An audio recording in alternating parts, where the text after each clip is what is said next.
Radio Kagambana Live Report. Hugot nga gipaningkamutan, DNR Senro nga mahimong protected area ang malaubang mangrove strip padulong sa Bagumbang, Bonifacio, Misamis Occidental. Matod ni DNR Senro Officer in Charge Dennis Juab nga ang mangrove strip gikan sa barangay Malaubang lahos ngadto sa barangay Bagumbang sakop sa lungsod sa Bonifacio ang gideklara isip mangrove reserve area subay sa Presidential Proclamation number 2152 niadtong tuig 1982 nga gitawag na karong Malaubang Bagumbang Mangrove Swamp Forest Reserve. Kalabot ni ini gipahayag sa opisyal nga aduna nay gihimong pasa kun protected area suitability assessment ang DNR Senro aron masayran kung pasado ba nga mahimong protected area ang maong lugar.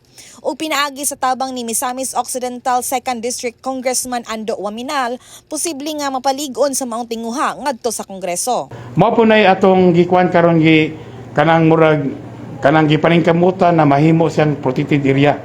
So nanatay gibuhat ana kanang gitawag natong PASA kanang protected area suitability assessment. Bali gi-assess nato ang lugar kung suitable ba siya na mahimo siyang protected area.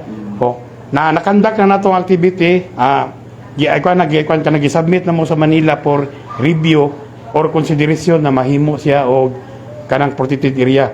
Pero kwanta kining dili po nato na mabuhat kung walay assistance sa atong mga LGUs po, particularly sa atong congressman kaysa may mo sponsor ang nagbalao dito ana.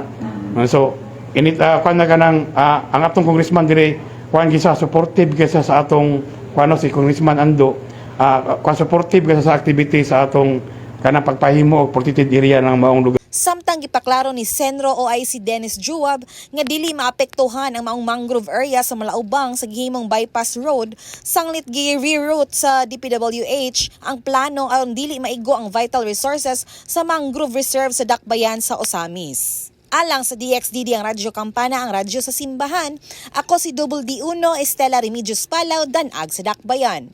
Radio Kagambana Live Report.